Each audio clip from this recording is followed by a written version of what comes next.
educators. I wanted to introduce some of the learning platforms I've been using during distance learning, as well as moving into blended learning, where I have students on campus and then other students at home remaining on Zoom. I found that Nearpod was a great educational resource. I had never tried it out before, and some of the students had never used it either. So to start, I made a Google form for the students to answer questions to see if they already had an account, if they were familiar with the learning platform, and if they were not, I recorded a video on Screencastify, which I'm using now, also one of my other tools that I listed on my induction website. And I had the students watch the video in order to set up an account for the first time. And then following, I added an instructional video showing a little bit about Nearpod Learning Platform and what different tools you could utilize during the activities and lessons. Next, I want to show you what it looks like if you've never used Nearpod.com before. So as a teacher, you can sign up for free. And then as a student, you can give the students a unique code to join each lesson, or you can link the lessons directly to Google Classroom and avoid setting up a code altogether. So I'm going to go into my Nearpod. I've already set up an account, and I'll give you a brief guide on how to navigate the site.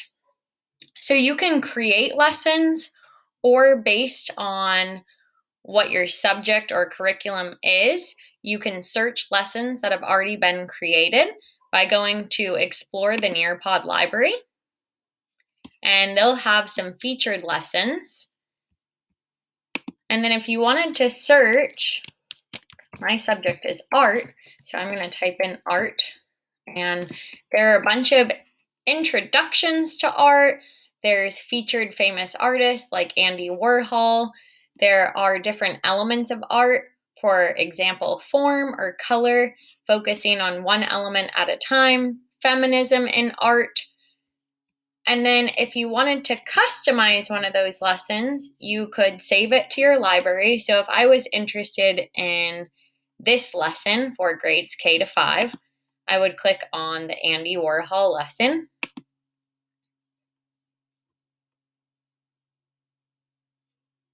And I can view the lesson before adding it to my library by previewing the lesson and going through the slides to view the essential questions and the activities associated. And then if I'm happy with what I've seen, I can add it to my lessons and go back to Nearpod, and under my lessons, I now see the Andy Warhol lesson. The other thing you can do is you can create a lesson from scratch and add different activities to it.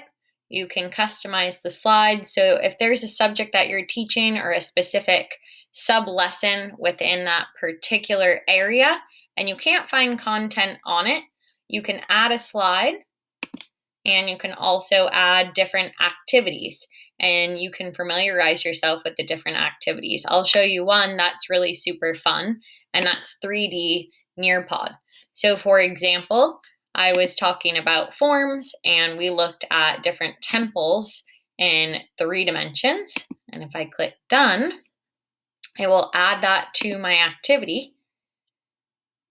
And I can double click to view that location at a 360-degree view.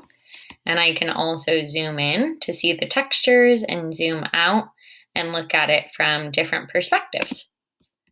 So with that being said, I think it's a really fun interactive tool. Students seem to love it. They engage with the material very easily, and I definitely recommend it to other educators who are looking to enhance their skills and professional resources.